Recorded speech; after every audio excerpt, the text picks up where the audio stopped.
Saudara, kecelakaan lalu lintas yang melibatkan 3 unit kendaraan terjadi di lintas Jalan Banda Aceh Melabuh, Kabupaten Aceh Jaya. Akibatnya sejumlah penumpang mengalami luka-luka dan 2 lainnya meninggal dunia.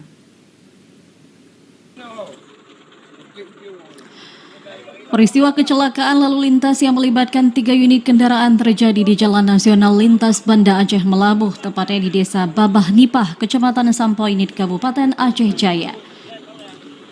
Dari video warga, sejumlah para petugas berjibaku membantu para korban yang ada di dalam laka lantas tersebut. Bahkan para warga terlihat kepanikan saat membantu para korban karena laka lantas terjadi saat tengah malam dan melibatkan 3 unit kendaraan. Bahkan sejumlah warga juga terlihat membantu para korban yang ada di dalam mobil dengan membuka pintu karena korban diduga terjepit lantaran tabrakan beruntun tersebut. Dalam peristiwa ini, 2 orang dinyatakan meninggal dunia. Laka lantas tersebut berawal dari mopen Toyota Kijang Kapsul melaju dari arah Banda Aceh menuju arah Melabuh.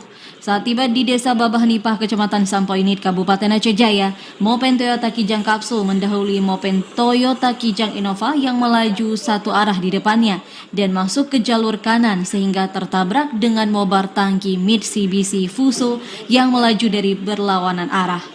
Dalam peristiwa tersebut menyebabkan sejumlah orang menjadi korban, diantaranya 2 orang meninggal dunia, yakni pengemudi mopen Toyota Kijang Kapsul atas nama Arnan Syah Lubis 42 tahun, warga Medan, serta penumpangnya atas nama T. Rinaldi 49 tahun, warga Abdia, meninggal dunia. Sedangkan 3 orang lainnya hanya mengalami luka-luka.